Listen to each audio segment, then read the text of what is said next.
Right now, 200 people are living in a floating city the size of a football field, sleeping in bunks still warm from the last shift, eating meals timed to the second, and working 16-hour days in minus 50 degrees Celsius freezers while the ocean tries to throw them overboard.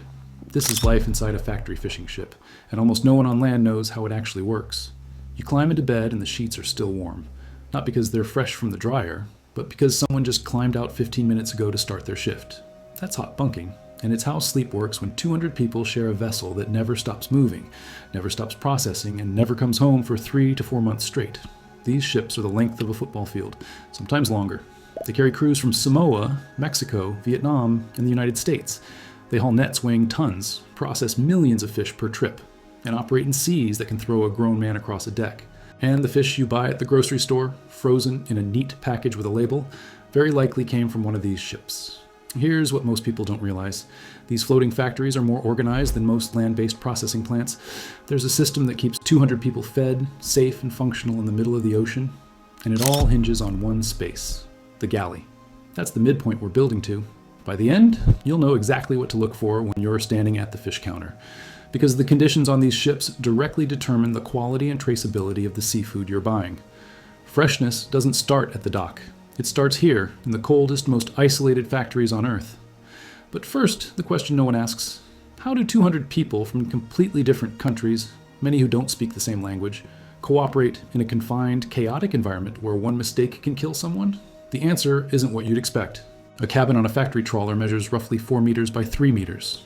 4 people live in that space. 2 bunk beds, a narrow aisle between them, and whatever you can fit under the mattress or hang on a hook. When you walk in, the first thing you notice isn't the size, it's the smell. Damp rubber, salt, diesel, and the faint tang of fish that no amount of scrubbing ever fully removes. Rain gear hangs in the passageway outside because there's no room inside. It's stiff with dried seawater, and it never really dries.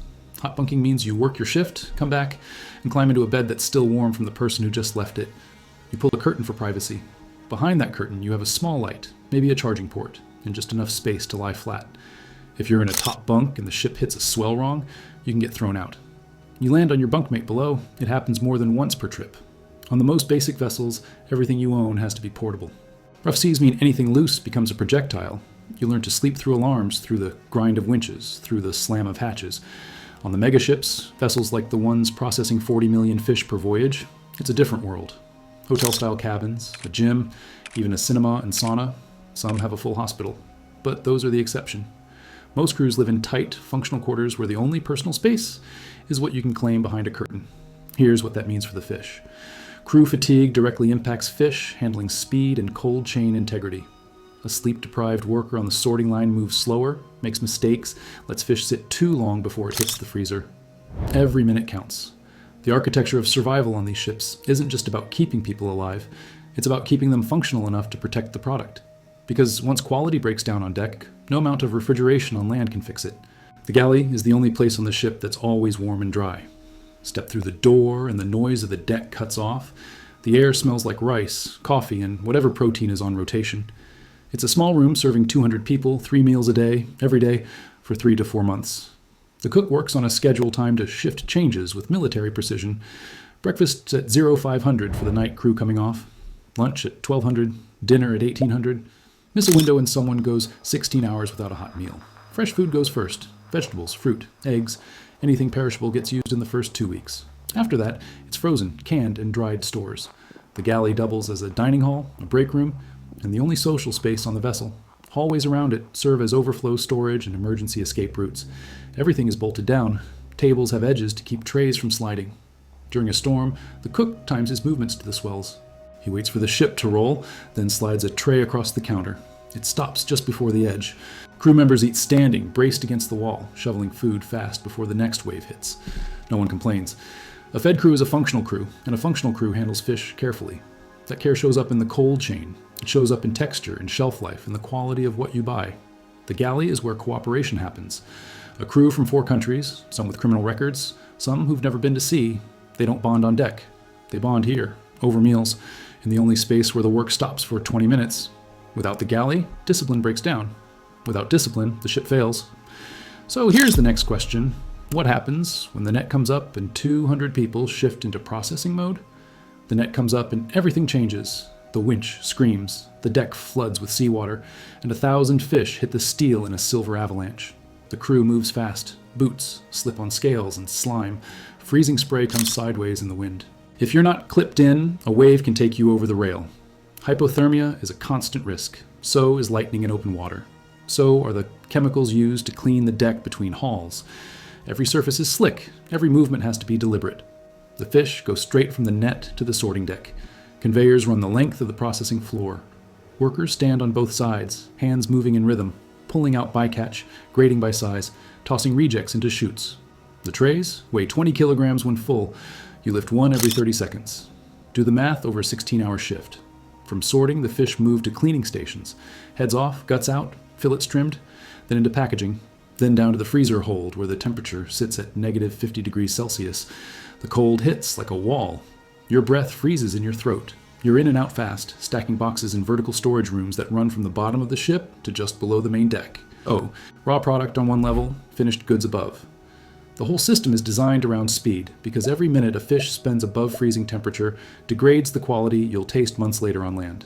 Shifts run 12 to 18 hours depending on the haul.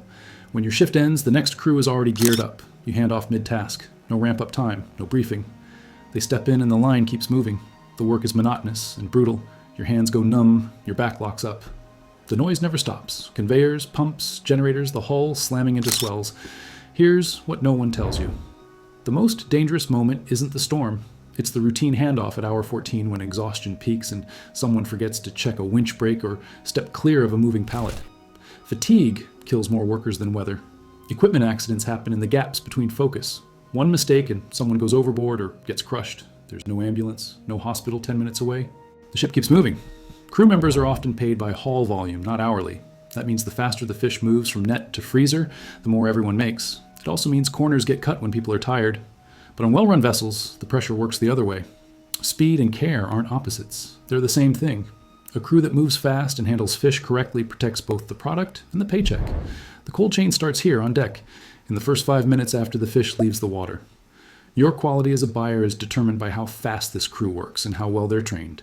Frozen at sea fish processed within minutes of catch and held at negative 50 is often fresher than anything labeled fresh at the counter because fresh means it's been on ice for days, slowly degrading. So the system works. The fish gets processed, frozen, and stacked. But here's the next question. How does a ship this size, processing hundreds of thousands of fish per day, stay out in the middle of the ocean for 3 to 4 months without refueling or resupply? The largest factory trawlers are small cities that never dock. Take the Vsevolod Sibertsev, a Russian megaship that processes mackerel, squid, sardines, and sori. Over a single voyage, it handles 42 million fish. That's not a typo.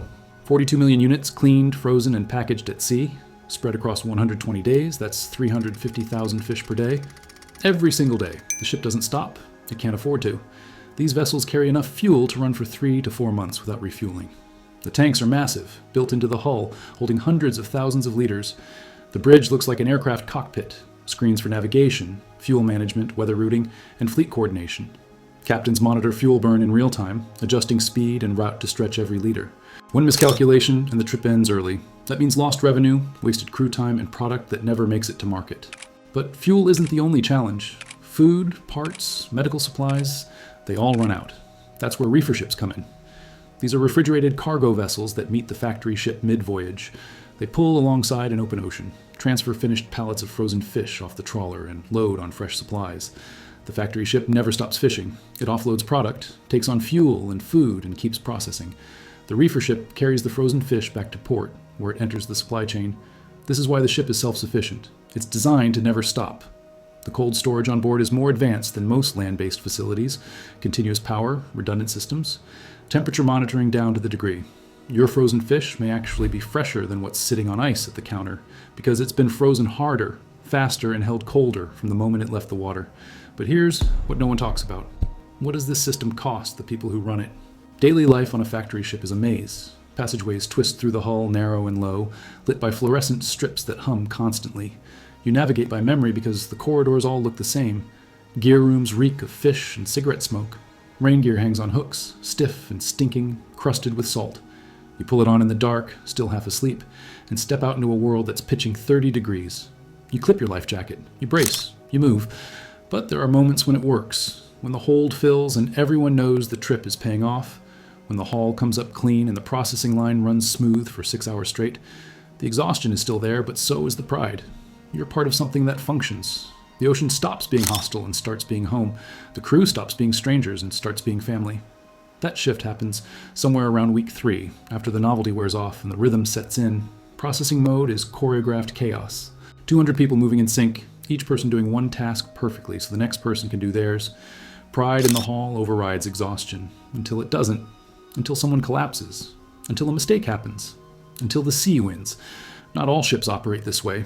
Some fleets, particularly unregulated ones, run on abuse. The Chinese Squid Fleet has documented cases of labor trafficking, violence, and crew members held against their will.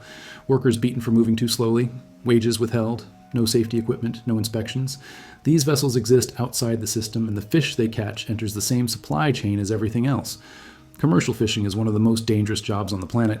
Weather, fatigue, and equipment create a constant kill zone. Regulated megaships have safety protocols, inspections, and accountability. Unregulated fleets have none of that. The difference shows up in the crew and in the fish. An abused crew handles product poorly. Corners get cut. Cold chain breaks, quality suffers. Here's what you need to know. Traceability matters. The vessel name and flag tell you about crew conditions and fish handling. If the package lists the ship, the catch date, and a certification like MSC or FOS, someone is watching. If it doesn't, no one is. Illegal fleets undercut prices because they don't pay for safety, wages, or standards. The human cost is hidden in the price, but it's there. You're buying it whether you see it or not. If this is changing how you see the seafood supply chain, hit like and subscribe. And tell me in the comments, would you ever work on a factory ship for 3 months? Now, here's what this means when you're standing at the fish counter. Everything that happens on that ship shows up in what you buy. The speed of the cold chain, the training of the crew, the fuel cost, the regulatory oversight, it all travels with the fish, from the middle of the ocean to your plate. And most people read the label backward. Frozen at sea fish is not second tier. It's often the best option in the case. A fillet frozen within minutes of catch and held at negative 50 degrees Celsius has better texture, flavor, and safety than something labeled fresh that's been sitting on ice for 5 days. Fresh means unfrozen. It doesn't mean recently caught. The clock starts ticking the moment the fish leaves the water, and ice only slows degradation. It doesn't stop it. A factory ship with a functioning cold chain stops it. Look at the packaging. If it lists a vessel name, a flag state, and a certification like Marine Stewardship Council or Friend of the Sea, that's transparency. Someone is auditing that ship. Someone is checking crew conditions, catch methods, and cold storage. If the package just says product of Thailand or product of China, that tells you where it was processed, not where it was caught. The fish could have come from anywhere. It could have changed hands 3 times before it hit that processing plant. Price is information. A cheap fillet means someone absorbed a cost you're not seeing. Maybe it's the crew working for nothing. Maybe it's a boat running without fuel efficiency or safety standards. Maybe it's a cold chain that broke somewhere between the net and the port. You can't see it, but it's in the product. Texture suffers, shelf life shortens. The fish tastes like it's been mishandled because it has. Here's the move. When you're buying fish, ask your fishmonger for the vessel name and the catch date. If they can't tell you, walk away. A reputable supplier knows the chain, they can trace it back. If they shrug or point to a generic label, that's a red flag. You're buying blind. The reversal is this. The most industrial-looking fish, the stuff frozen solid in vacuum-sealed plastic with a barcode and a vessel name printed on the back, is often the highest quality and most traceable product in the store. It came from a regulated factory ship with a cold chain that never broke. It was handled by a crew that was fed, rested enough to work carefully, and operating under oversight. That's not marketing, that's mechanics. Traceability equals freshness. Price transparency equals ethical sourcing. The 2 lenses converge at the counter. You're not just buying protein, you're buying a system, and now you know how to read it. Right now, somewhere in the North Pacific or the Bering Sea, 200 people are climbing into warm bunks, sitting down to a meal in the galley or standing on a processing line in negative 50-degree cold. They're working a system most of us will never see, on a ship we'll never board, catching fish that will end up in our kitchens with no trace of the hands that handled it. These floating factories are the invisible backbone of the global seafood supply. The precision is real. So is the cost. The next time you pick up a package of frozen fish, you'll know what it took to get there. Subscribe for more.